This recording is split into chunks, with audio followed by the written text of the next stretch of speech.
সুদানের সেই লালচে মাটিতে আজ রক্তের গন্ধ মিশে গেছে। একসময় যেখানে বাচ্চারা স্কুলে যেত, সেখানেই আজ পোড়া ধোঁয়ার মাঝে পড়ে আছে তাদের খাতা। মায়ের কোল ফাঁকা, কারণ তার ছেলে সেই যুদ্ধে হারিয়ে গেছে। যে যুদ্ধ শুরু হয়েছিল সোনার জন্য, কিন্তু শেষ হয়েছে মানুষের মর্যাদা হারানোর মধ্য দিয়ে। এটা শুধু এক দেশের গৃহযুদ্ধ নয়, এটা আফ্রিকার বুকে লুকিয়ে থাকা এক অদৃশ্য হাতের খেলা। যে হাত সোনার খনির ভিতর থেকে ডলার টেনে নিচ্ছে, আর অপর হাতে অস্ত্র দিচ্ছে সেই আগুনের লড়াইয়ের জন্য। আজ আমরা জানব কিভাবে ইউনাইটেড আরব আমিরাত ও ইসরায়েল এই যুদ্ধে আগুন জ্বেলে দিয়েছে, সুদানকে রক্ষায় তার্কি, ইজিপ্ট আর ইরান এর ভূমিকা, আর কেন সুদানের মানুষ এই রক্তের খেলার দাম দিচ্ছে প্রতিদিন। এটা শুধু সোনার যুদ্ধ নয়, এটা মানুষের আত্মার যুদ্ধ। তাই ভিডিও শুরু থেকে শেষ পর্যন্ত আমাদের সাথেই থাকুন। ভিডিওর মূল পর্ব শুরু করার পূর্বে আপনাদের কাছে অনুরোধ থাকবে, আপনারা অবশ্যই আমাদের চ্যানেলটি সাবস্ক্রাইব করবেন এবং সেই সাথে সাথে all bell icon notification on করবেন এবং আমাদের ভিডিও লাইক ও শেয়ার করে আমাদের সাথেই থাকবেন। সুদানের গৃহযুদ্ধের পেছনে যে শক্তি কাজ করছে, তার মধ্যে সবচাইতে গুরুত্বপূর্ণ ভূমিকা রেখেছে সংযুক্ত আরব আমিরাত ও ইসরায়েল। আরএসএফ বা র্যাপিড সাপোর্ট ফোর্স, যা মূলত ভাড়াটে ও প্যারামিলিটারি বাহিনী, তাদের হাতিয়ার, প্রশিক্ষণ এবং কৌশলগত সমর্থন এসেছে এই দুই দেশের কাছ থেকে। ইসরায়েলি পেগাসাস স্পাইওয়্যার ব্যবহার করে তারা সুদানের সরকারি সেনার কৌশলগত কথোপকথন ট্র্যাক করেছে। প্রতিটি কমান্ড, প্রতিটি স্থানান্তর, প্রতিটি অস্ত্র সরবরাহ সবকিছু নজরে রেখেছিল পেগাসাস। এই তথ্যের ভিত্তিতে আরএসএফ দ্রুত এবং পরিকল্পিত হামলা চালাতে পেরেছে। খার্তুম, জাবেল আমির এবং অন্যান্য শহরে যেখানে সংঘাতের প্রাথমিক ঘটনা ঘটেছে, আরএসএফ পূর্ব প্রস্তুতি অনুযায়ী অভিযান চালিয়েছে। ইসরায়েলি গোয়েন্দা তাদের প্রতিটি পদক্ষেপের আগে টার্গেটিং তথ্য সরবরাহ করেছে। এদিকে ইউএই বা সংযুক্ত আরব আমিরাত শুধু নথিপত্র বা তথ্য নয়, সরাসরি অস্ত্র ও প্রশিক্ষণ দিয়েছে। চীনা স্যাম সিস্টেম আর আধুনিক যুদ্ধ সরঞ্জাম আরএসএফ এর হাতে পৌঁছে দিয়েছে। আর এই তথ্য ও অস্ত্রের মাধ্যমে তারা শহরে ঢুকে গণহত্যা চালাচ্ছে, নারীদের উপর নির্যাতন চালাচ্ছে আর বাজার ঘর ধ্বংস করছে। প্রতিটি পদক্ষেপ পরিকল্পিত, আর প্রতিটি হত্যা প্রমাণ করে এই যুদ্ধ শুধু স্থানীয় নয়, এটি আন্তর্জাতিক স্বার্থের প্রক্সি ওয়ার। এর মাধ্যমে স্পষ্ট হয়ে আসে কেন আরএসএফ এত দ্রুত শক্তিশালী হয়ে উঠেছে এবং কেন সুদানের সরকারি বাহিনী এই আগ্রাসন প্রতিরোধে সমস্যার সম্মুখীন হচ্ছে। এদিকে নভেম্বরের প্রথম সপ্তাহে সুদানের পশ্চিমাঞ্চল বাবানুসা এলাকার আকাশে একটি বিশাল বিস্ফোরণের ছবি ছড়িয়ে পড়ে। জমিতে পড়ে থাকা একটি বড় সাদা প্লেন, আইলোসিন IL-76 এর অবশিষ্টাংশ। আর এখান থেকেই শুরু হয় এক নতুন প্রশ্নে ঘেরা অধ্যায়। ওই বিমানটি কোথা থেকে এসেছিল, কারা চালাচ্ছিল আর কেন ভূপাতিত হলো? প্রাথমিক রিপোর্ট বলছে এটি ছিল সুদানীয় এয়ারফোর্সের IL-76, যেটি সেনা সরবরাহ ও লজিস্টিক বহনের কাজে নিয়োজিত ছিল। স্থানীয় সূত্র ও আরএসএফ এর বিবৃতিতে দাবি করা হয়েছে প্লেনটি সরকারি বাহিনীর জন্য রসদ বহন করছিল। প্লেনটি লক্ষ্য করে আরএসএফ এর নির্ধারিত আকাশ প্রতিরক্ষা ব্যবস্থা লঞ্চ করা হয়। আরএসএফ দাবি করেছে তারা চীনা নির্মিত FK-2000 ধরনের শর্ট রেঞ্জ স্যাম ব্যবহার করে প্লেনটিকে ভূপাতিত করেছে। এই দাবির সঙ্গে আরএসএফ তাদের সোশ্যাল মিডিয়া পোস্টে প্লেনটির ধ্বংস হওয়া অংশও দেখিয়েছে। সুদান সরকার এই IL-76 প্লেন কিনেছিল কিরগিজস্তান থেকে সেকেন্ড হ্যান্ড হিসাবে প্রায় $12 মিলিয়ন। তবে বিমানটি পরিচালনা করছিল রাশিয়ান ক্রু, যেহেতু এই বিমানের নির্মাতা দেশ হচ্ছে রাশিয়া। তাদের মূল কাজ ছিল কার্গো ড্রপ করা, অস্ত্র ও সরঞ্জাম সুদান সরকারি বাহিনীর কাছে পৌঁছে দেয়া। কিন্তু প্লেনের উপর আক্রমণ করলো আরএসএফ। তাদের হাতে ছিল advance Chinese Sam surface two surface missile system, যা আরব আমিরাত চায়না থেকে ক্রয় করেছিল এবং এটা সরাসরি সরবরাহ করে আরএসএফ এর কাছে। রাডার গাইডেড মিসাইলস এবং গান ফায়ারের মাধ্যমে বিমানটিকে 30,000 ফুট উপর থেকে ভূপাতিত করা হয়। বিমানটি ক্র্যাশের সময় প্রায় 50 টন অস্ত্র বহন করছিল বলে ধারণা করা হয়, যার মধ্যে অ্যান্টি ট্যাঙ্ক মিসাইলস, রাইফেলস এবং ট্যাকটিক্যাল ইকুইপমেন্ট ছিল। এই প্লেন ক্র্যাশ কেবল অস্ত্র ধ্বংস করেনি, এটি আরএসএফ এর ক্ষমতা প্রমাণ করল।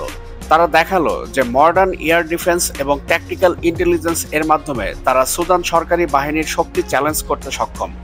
একসময় প্লেনটির লক্ষ্য ছিল সুদান গভর্নমেন্ট, কিন্তু আরএসএফ এর লক্ষ্য ছিল ইউএই ও ইসরায়েলের সমর্থনে প্লেনকে ভূপাতিত করে যুদ্ধের ভারসাম্য নিজেদের দিকে টেনে নিয়ে আসা। এই ঘটনা আন্তর্জাতিক সংবাদ মাধ্যমে প্রচারিত হলেও আরএসএফ ও তাদের ব্যাকার্স ইউএই এবং ইসরায়েল চুপচাপ থেকে যায়। সুদান সরকারের স্ট্যান্ড পয়েন্ট অনুযায়ী আরএসএফ কেবল একটি শ্যাডো আর্মি নয়, তারা আধা সামরিক শক্তি যা বিশ্বের নজরের বাইরে কাজ করছে, এবং প্লেন ক্র্যাশ এর ঘটনা সেই সত্যকেই উন্মোচন করল। সুদানের সেই রক্তাক্ত লড়াই শুধু স্থানীয় সামরিক সংঘাত নয়, এর পেছনে রয়েছে আন্তর্জাতিক মুদ্রা ও ক্ষমতার খেলা। র্যাপিড সাপোর্ট ফোর্স বা আরএসএফ এর প্রধান মোহাম্মদ হামদান দাগেলো, যাকে হেমেতি নামে ডাকা হয়, তিনি ছিলেন মরুভূমির সাধারণ একজন উট ব্যবসায়ী এবং সীমান্ত চোরাকারবারি, কিন্তু আজ তারা পরিণত হয়েছে অত্যাধুনিক অস্ত্র ও প্রশিক্ষণে সজ্জিত এক প্রায় অপ্রতিরোধ্য বাহিনীতে। কিভাবে এটি সম্ভব হলো? মূল উত্তরটি লুকিয়ে আছে দুবাই এবং তেল আবিবের গোপন লেনদেনে। সংযুক্ত আরব আমিরাত আরএসএফকে সরাসরি সমর্থন দিচ্ছে, শুধু অর্থ নয়, অস্ত্র, প্রশিক্ষণ এবং লজিস্টিক সহায়তাও। ইউএই এর হাতে রয়েছে চীনের স্যাম সিস্টেম, যা আরএসএফ ব্যবহার করে বিমানের উপর নিয়ন্ত্রণ স্থাপন করেছে। IL-76 কার্গো বিমানটি ভূপাতিত হওয়া সেই ঘটনার প্রমাণ, যেখানে আরএসএফ সক্ষম হয়েছিল সুদানের সরকারি বাহিনীর জন্য আসা অস্ত্রবাহী বিমানটিকে ধ্বংস করতে। আর এই ঘটনাটি ঘটে বিগত 5ই নভেম্বর। ইসরায়েলের দিকেও নজর দিতে হবে। পেগাসাস স্পাইওয়্যার ব্যবহার করে তারা এসএএফ এর কৌশলগত অবস্থান, সেনাদের ফোন কনভারসেশন এবং সামরিক কমান্ড ট্র্যাক করছে। আরএসএফ এই তথ্য ব্যবহার করে সরকারি বাহিনীর ওপর হিট অ্যান্ড রান হামলা চালাচ্ছে। শহরগুলোতে গণহত্যা, লুটপাট এবং নারীদের উপর আক্রমণ সবই এই ডেটা এবং অস্ত্রের সমন্বয়ে সম্ভব হচ্ছে। সংযুক্ত আরব আমিরাত আরএসএফকে প্রশিক্ষণও দিচ্ছে। ইউএই এর বিশেষজ্ঞরা আরএসএফ এর কমান্ডারদের উন্নত নগর যুদ্ধ, ড্রোন ব্যবহার এবং আধুনিক অস্ত্র নিয়ন্ত্রণ শেখাচ্ছেন। এই প্রশিক্ষণগুলো আরএসএফকে একাধারে ভয়ঙ্কর এবং অপ্রতিরোধ্য করেছে। ইউএই এর স্বার্থ স্পষ্ট, সুদানে থাকা স্বর্ণের খনির প্রায় 80% নিয়ন্ত্রণ করা। যদি সুদানে কোনো নির্বাচিত স্থিতিশীল সরকার আসে, তাহলে আরব আমিরাত সুদানের এই বাজার হারাবে। তাই তারা এই প্রক্সি ওয়ারফেয়ার চালিয়ে যাচ্ছে প্রায় $1 বিলিয়ন বছরে আয় করার জন্য। অবশেষে সুদান সরকার জাতিসংঘে রিপোর্ট করেছে আরএসএফকে একটি সন্ত্রাসী ও ঘাতক সংগঠন হিসেবে চিহ্নিত করার জন্য। পাশাপাশি তারা আরব আমিরাতকে সমর্থন না দেওয়ার আহ্বান জানিয়েছে, কিন্তু আন্তর্জাতিক সংস্থাগুলো নিশ্চুপ। আরএসএফ এর এই কার্যকলাপের বিরুদ্ধে ন্যায় বিচারের কোনো দৃঢ় পদক্ষেপ দেখা যায়নি এখন পর্যন্ত। তবে আজ আন্তর্জাতিক সংস্থাগুলোর মধ্যস্থতায় আরএসএফ সাময়িক যুদ্ধবিরতিতে সম্মত হয়েছে। এখানে বোঝা যায় কতটা জটিল এই যুদ্ধ। প্রতিটি গোলবার, প্রতিটি ড্রোন হামলা, প্রতিটি স্পাইওয়্যার অপারেশন এবং প্রতিটি আরএসএফ এর পদক্ষেপের পেছনে লুকিয়ে রয়েছে বিশ্ব শক্তির ছায়া। সুদানের সরকারি বাহিনী একা আরএসএফ এর বিরুদ্ধে লড়াই করতে পারেনি, কিন্তু আজ মিডল ইস্ট এর 3টি শক্তিশালী দেশ ইরান, তুর্কি এবং ইজিপ্ট তাদের পাশে রয়েছে। এই সমর্থন শুধু রাজনৈতিক নয়, এটি সামরিক, কৌশলগত এবং প্রযুক্তিগত। ইরান এর রেভলিউশনারি গার্ড কর্পস বা আইআরজিসি, বিশেষ করে কুদস ফোর্স, সুদানের স্বাধীন প্রতিরোধ বাহিনী যেমন আল বারা ব্রিগেড এর সাথে সরাসরি যোগাযোগ স্থাপন করেছে। তাদের সরবরাহ করছে anti drone missiles, thermobaric mortar shells এবং অ্যাডভান্স ইন্টেলিজেন্স টুলস, যা আরএসএফ এর আধুনিক অস্ত্র ও ড্রোনকে বিফল করছে। এই অস্ত্রগুলো আরএসএফ এর ওপর প্রচণ্ড ধাক্কা তৈরি করেছে এবং সুদান সরকারি বাহিনীর পাল্টা অভিযানকে কার্যকর করেছে। তুরস্কের MIT গোয়েন্দা সংস্থা সুদান সরকারের জন্য গুরুত্বপূর্ণ প্রশিক্ষণ এবং প্রযুক্তি সরবরাহ করেছে। তারা শহুরে যুদ্ধ, ড্রোন অপারেশন এবং ইলেকট্রনিক ওয়ারফেয়ার কৌশল শেখাচ্ছে। বিশেষ করে আরএসএফ এর পেগাসাস নজরদারি এবং আরব আমিরাত ও ইসরায়েলের সাপোর্ট মোকাবিলার জন্য এই প্রশিক্ষণ এক গেম চেঞ্জার। অপরদিকে ইজিপ্ট বা মিশরও সুদানের প্রতিবেশী দেশ হিসেবে নীল নদের নিয়ন্ত্রণ এবং নিরাপত্তার জন্য গুরুত্বপূর্ণ। তারা সুদানে পাঠিয়েছে ইউনিট 777 স্পেশাল ফোর্সেস এবং গোয়েন্দা তত্ত্ব। এরা সরাসরি আরএসএফ এর চলাচল ও লজিস্টিক ট্র্যাক করছে এবং সুদান সরকারি বাহিনীর জন্য হামলার পরিকল্পনা সমন্বয় করছে। ইজিপ্ট জানে যদি আরএসএফ নীল নদের উপর প্রভাব বিস্তার করে, তাহলে তাদের অস্তিত্বের জন্য হুমকি তৈরি করবে। এই তিন দেশের একত্রিত উদ্যোগই আরএসএফ এর অপ্রতিরোধ্য ভাবনা ভেঙে দিয়েছে। ইসরায়েল ও আরব আমিরাত এর সাপোর্ট থাকা সত্ত্বেও সুদান সরকারের সঙ্গে এই আন্তর্জাতিক জোট আরএসএফ এর আগ্রাসন রুখে দিচ্ছে।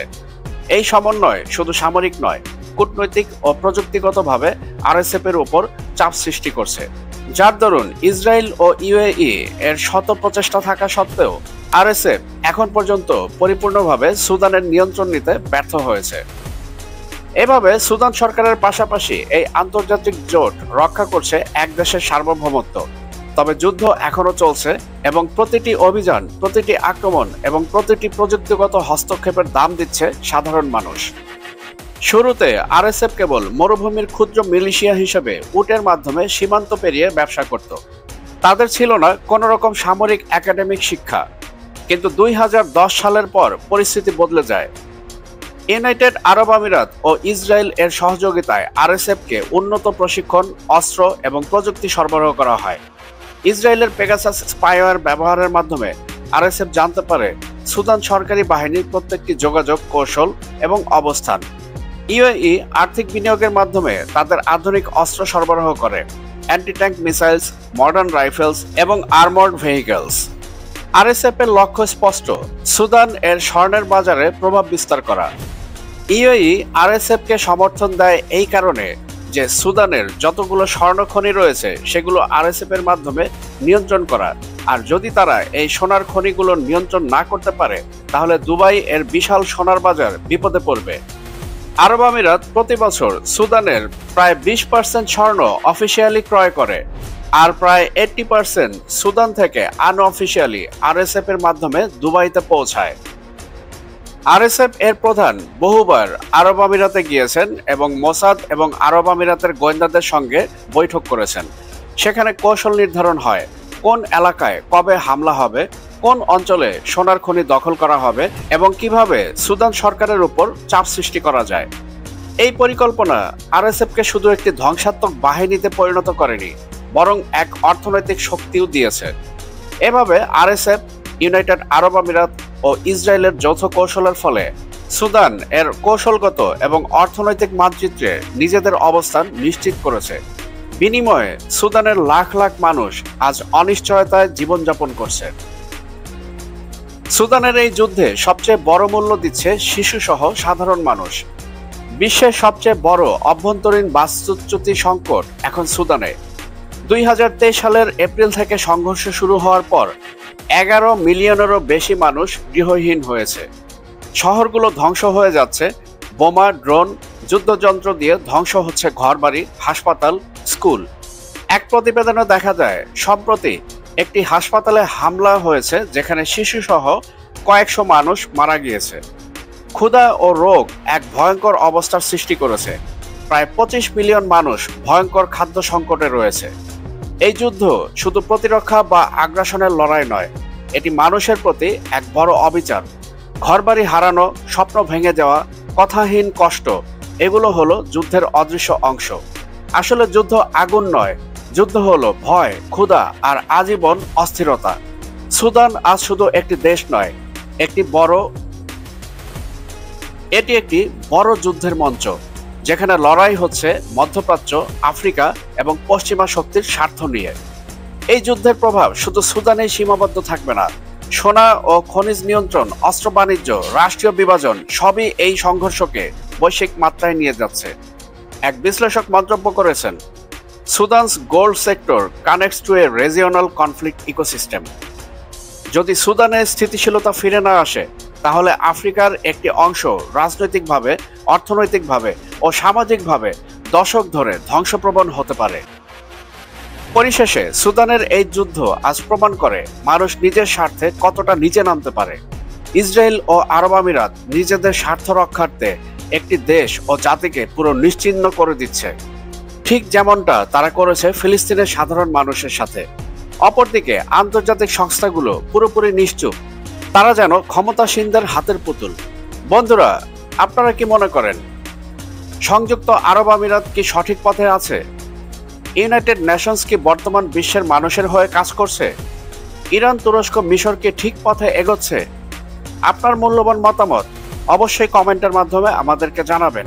ভিডিও শেষ করার পূর্বে আপনাদের কাছে অনুরোধ থাকবে আপনারা অবশ্যই আমাদের চ্যানেলটি সাবস্ক্রাইব করবেন এবং সেই সাথে সাথে all bell icon notification on করবেন এবং আমাদের ভিডিও লাইক এবং শেয়ার করে আমাদের সাথেই থাকবেন।